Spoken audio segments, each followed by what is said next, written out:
Hello everyone, this is me Satya here and I'm back with another reading और ये reading होगी उन लोगों के लिए जो जानना चाहते हैं कि आपका पर्सन राइट नाउ आपको लेकर क्या सोच रहा है, सोच भी रहा है या नहीं।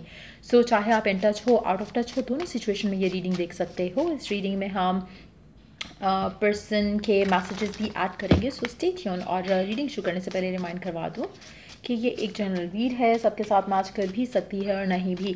सो जो बातें, जो मैसेजेस आपके लाइफ में आपके सिचुएशन से मैच करते हैं, आप उन मैसेजेस को पिक करो और बाकी सबको छोड़ दो। अगर आप पर्सनल रीडिंग्स चाहते हो, पेपॉल से ईजी पैसे से पेमेंट कर सकते हो, सिर्फ तभी रीच आउट करो ताकि आपका भी टाइम वेस्ट नहीं हो और मेरा भी। So let's dive into the read and let's find out कि आपका person right now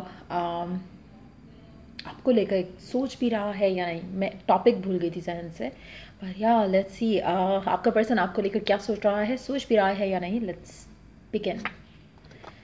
6 of swords, king of wands. मुझे लगता है कि आपका पर्सन आपको लेकर तो फिलहाल एज सच कुछ नहीं सोच रहा। काफ़ी हद तक एक आइसोलेटेड जर्नी पे है आपका पर्सन राइट नाउ। हो सकता है अगर आप इन टच भी हो तो काफ़ी हद तक पर्सन जो है वो आइसोलेटेड है, बात नहीं कर रहा आपसे। पर्सन राइट नाउ जो है वो अपने किसी पैशन को लेके बहुत ज़्यादा एक्साइटेड है, चाहे वो काम है, चाहे करियर है, चाहे फैमिली है, कुछ ऐसा है जो कि इसको इन्वेस्ट किया हुआ है। और आपके साथ ये काफ़ी हद तक ड्राई और डेड टाइप का बिहेव कर रहा होगा आपका पर्सन, जो भी है, मेल है या फीमेल है। मुझे लगता है कि डेफिनेटली आपके बारे में ज़्यादा सोच नहीं रहा है जो भी आपका पर्सन है। काम, पैसा, materialistic things उसकी टॉप प्रायोरिटी है right now. So that's what is going on right now. मुझे लगता है कि काफ़ी हद तक पर्सन जो है सक्सेस के पीछे भाग रहा है फिलहाल।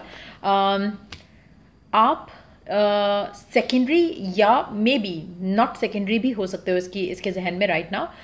काम, पैसा, इसका पैशन, वो इसके लिए टॉप प्रायोरिटी पे है राइट नाउ। सो मुझे नहीं लगता कि पर्सन आपके बारे में ज़्यादा सोच रहा है। और मेजॉरिटी लोग, मुझे लगता है कि आपके पर्सन के साथ इशू भी रहेगा because of the same reason, क्योंकि आपकी बातचीत शायद उस तरह से नहीं हो पा रही है या पर्सन नहीं कर पा रहा है बिकॉज ऑफ दैट। मुझे लगता है कि बहुत ज़्यादा डिसअपॉइंटमेंट है इस कनेक्शन में।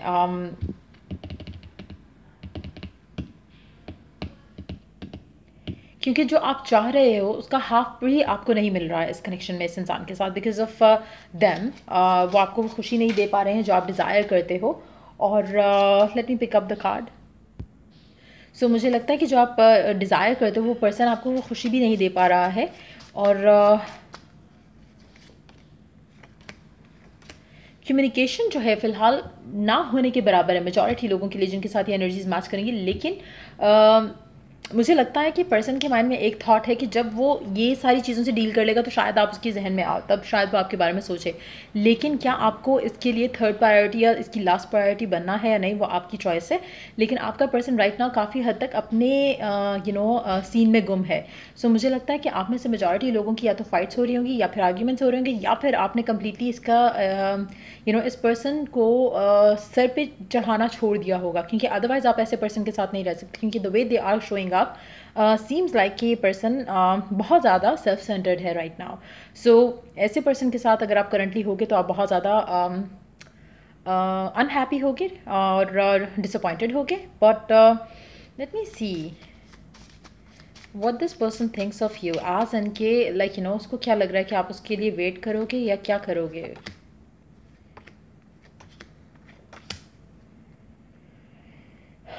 ओके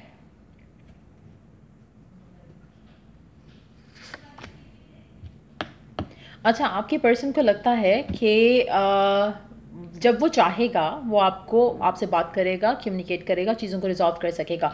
सो काफ़ी हद तक आपके पर्सन को लगता है, और शायद ऐसा हो सकता है कि आप हमेशा मेल्ट हो जाते हो जब पर्सन रीच आउट करता हो, या जब वो कम्युनिकेट करने की कोशिश करता हो तो आप फ़ौरन रेडीली कम्युनिकेट करते हो। मुझे लगता है कि आपका पर्सन राइट ना आपको फॉर ग्रांटेड तो ले ही रहा है, लेकिन उसको एक इनर नोइंग है कि आप कहीं बढ़ नहीं रहे हो, आप अपनी ज़िंदगी में आगे नहीं बढ़ोगे, और जो कि उसको और इजी कर देता है आपको लेकर। सो मुझे लगता है कि आपका पर्सन काफ़ी हद तक सेल्फ सेंटर्ड और अपने पर्सनल गोल्स के ऊपर राइट नाउ काम कर रहा है। आप उसकी किसी भी प्रायोरिटी लिस्ट में मुझे दिख नहीं रहे हो, टू बी ऑनेस्ट।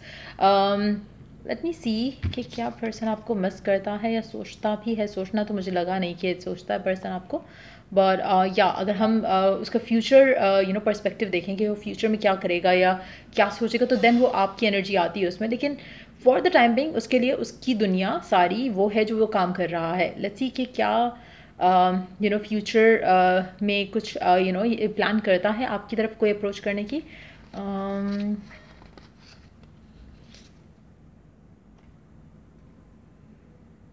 इसको लगता है जब ये प्रिपेयर्ड होगा, और ये कब प्रिपेयर्ड होगा वो उसके चांसेस बहुत कम लग रहे हैं आने वाले टाइम में। सो अगर आप बहुत ज़्यादा थक चुके हो, फेडअप हो चुके हो, तो मुझे लगता है कि आप गिव अप करने वाले हो इस कनेक्शन के ऊपर, इस इंसान के ऊपर। क्योंकि ये पर्सन आपके बारे में या आपकी जो सिचुएशन है उसको अंडरस्टैंड नहीं करेगा। ये आपको कहेगा कि आप इसकी सिचुएशन को अंडरस्टैंड करो कि मैं बिजी हूँ, मैं ये कर रहा हूँ, मैं वो कर रहा हूँ, और आप कहीं ना कहीं जो है वो डेफिनेटली निगलेक्ट फील करोगे। लेट्स सी के ओरेकल गाइडेंस क्या है आपके लिए। ओके, मुझे लगता है कि आपको स्टिल शायद आप इस इंसान को इतना ज़्यादा चाहते हो, इतना ज़्यादा प्यार करते हो कि still gonna wait on for this person. Given situation के बाद भी आप चाहोगे कि आप इस इंसान का वेट करो या इंतज़ार करो। हो सकता है आप सरेंडर कर दो, हो सकता है आप कोशिश करना बंद कर दो कि चीज़ें वर्कआउट हो इस इंसान के साथ, लेकिन आप डिवाइन पे छोड़ दो और आप इमोशनली इन टच रहने वाले हो इस इंसान के साथ। मुझे नहीं लगता कि आपके एंड से कुछ ऐसा होगा कि यू नो आप सोचो कि नहीं मैं आगे बढ़ना चाहता हूँ या मैं नए रिलेशनशिप में जाना चाहता हूँ। मुझे नहीं लग रहा कि आप ऐसा कोई डिसीजन लोगे। आप वेट करोगे कि इसी इंसान के साथ चीज़ें आगे बढ़ें। आप में से कुछ लोग हो सकते हैं टॉरस हो या फिर जेमिनी हो या फिर लिब्रा हो या फिर एनी साइंस को डील कर रहे हो। मुझे लगता है कि इस पूरे सिनेरियो में बहुत ज़रूरी है आपके लिए कुछ बोल्ड डिसीजंस लेना। एंड मैंने से कि बोल्ड डिसीजंस लेना, आई रियली मीन कि बोल्ड डिसीजंस लेना एज एन कि अपने आप को डिटैच करना। क्योंकि स्पेशली अगर आप इन टच हो इस इंसान के साथ, तो मुझे लगता है कि आप इस इंसान को और रीज़न दे रहे हो कि वो आपको फॉर ग्रांटेड ले। और अगर आप कोशिश कर रहे हो still to talk to them, आप मैसेज करते हो, कम्युनिकेट करते हो या फिर आप इन टच रहने की कोशिश करते हो, मुझे लगता है कि इस पर्सन के जहन में एक वो बिलीव की तरह बैठ जाएगा कि आप उसको आप उसके साथ कनेक्टेड रहोगे। चाहे वो ऐसा बिहेव करता रहे, आपकी वैल्यू, आपकी सेल्फ इस्टीम जो है वो उसके जहन में उस तरह से नहीं रहेगी। वो आपको वैल्यू नहीं करेगा, उसको खोने का डर ख़त्म हो जाएगा। सो अगर आप डिटैच करते हो अपने आप को, मुझे लगता है कि चीज़ें आपके हक में बेहतर हो सकती हैं। Let me take one last card of the read. We are all mad here. Everyone is a little different. मुझे लगता है टू बी ऑनेस्ट हो सकता है आप में से कुछ लोग ऐसे हों कि आपको खुद पे भी गुस्सा आता होगा और आपको फील होता होगा कि एम आई मैड और समथिंग, कि मैं बार बार इसी इंसान के पास आता हूँ या आती हूँ। और आपके पर्सन को भी यही लगता होगा। Both are kind of mad, kind of crazy, क्योंकि आपका जो एटीट्यूड है वो भी नॉर्मल नहीं है, आपके पर्सन का जो एटीट्यूड है वो भी नॉर्मल नहीं है। सो बेसिकली मुझे लगता है कि इसीलिए आप दोनों एक दूसरे को टॉलरेट कर रहे हो, या इसीलिए आप दोनों एक दूसरे के साथ हो still after all the issues जो कि आपके पर्सन के एंड से आ रहे हैं। मुझे लगता है कि आप दोनों इट्स मोर लाइक कि you are habitual to that too. जैसा आपका पर्सन हैबिचुअल हो गया कि शायद आप वहीं पे रहोगे, इसके पास ही रहोगे, इसी तरह आप भी हैबिचुअल हो चुके हो कि पर्सन आपको इग्नोर करता है। You are just kind of easy around it. Ultimately future को लेके आपके भी गोल्स हैं, इस इंसान के भी गोल्स हैं इस कनेक्शन को लेकर। आपका पर्सन चाहता है कि वो जब अपने सारे काम कर ले तो लीस्ट आप उसकी प्रायोरिटी बनो। इसी तरह से आपके माइंड में है कि फ्यूचर में तो एटलीस्ट चीज़ें बेहतर हो जाएंगी। So there is the future thing जो आपको स्टिल कनेक्टेड रखती है इस इंसान से। Currently you are not satisfied. Currently मुझे लगता है कि आपको गुस्सा आता है, कभी प्यार आता है, कभी आप अपसेट होते हो, but at the same time you feel like कि शायद दिस इज़ द वन। सो कहीं ना कहीं आपके अंदर भी वो एक हो सकता है यू आर जैसे मैंने कहा ना, हैबिचुअल हो चुके हो। शायद इनिशियली आपको बहुत गुस्सा आता होगा, बहुत इरिटेट होते होगे पर्सन से, लेकिन अब आपको लगता है कि ये तो रोज़ का गेम है, रोज़ का सिचुएशन है कि पर्सन आपको इग्नोर करता है, फिर बात कर लेता है, फिर इग्नोर करता है, फिर बात कर लेता है। So you are kind of habitual to that. अगर आप नो कॉन्टैक्ट की सिचुएशन में हो इस इंसान के साथ, मुझे लगता है कि आप लोगों को अगर आप एक सेकेंड, इस टाइम पे आपको मूव ऑन करने का तो नहीं सोचना चाहिए, लेकिन it's time for you to relax, it's time for you to take a time out from love life and all those things. क्योंकि उस सिचुएशन में आपको थोड़ा खुद के लिए भी थोड़ा आप अपने अंदर सोच सकोगे, अंडरस्टैंड कर सकोगे खुद को, खुद की इनर नीड्स को। उसके अलावा चीज़ें आपके लिए क्लियर होंगी। आपको क्या करना चाहिए, मूव ऑन करना चाहिए, नहीं करना चाहिए, वो आपके लिए ईजी हो जाएगा।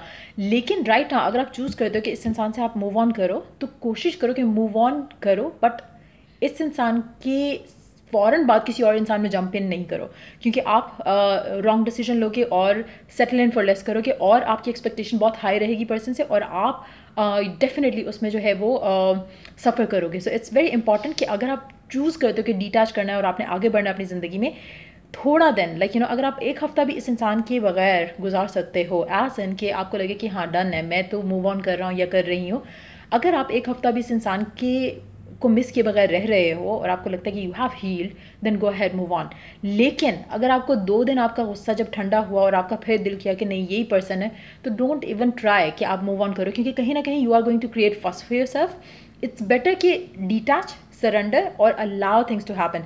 पर्सन राइट ना आपका बहुत ज़्यादा इट्स मोर लाइक किसी चीज़ में आप घुसे होते हो और उसको कोई ख़बर नहीं होती कि बाहर क्या चल रहा है, पूरी दुनिया में क्या हो रहा है उसको नहीं पता. उसका जो फोकस है उसका वो फोकस वही है. आप उसके सर पे डंडा भी मार दोगे तो पर्सन आपसे भी बात नहीं करेगा. That's how your person is acting and behaving right now. लेकिन उसको एक फेथ है कि you are not moving on. So अगर आप अगर उसको फियर होता कि आप उसे छोड़ दोगे तो वो पर्सन ऐसा नहीं कर रहा होता. So that's what it is. It's so funny कि अगर आप डंडा भी मार दो उसके सर पे तो शायद वैसे ही रहे. मुझे वो एक देयर इज़ दिस जिफ जिसमें वो the bear is hitting the other bear और इट्स लाइक बिकॉज लेकिन आपको गुस्सा आ रहा है बहुत ज़्यादा and that's what it is. खैर सो ये थी रीडिंग आप लोगों की. अगर आपको हेल्प किया हो, गाइड किया हो तो लाइक शेयर सब्सक्राइब जरूर करो और डेल I do the next reading आप लोगों के लिए. Take care, bye.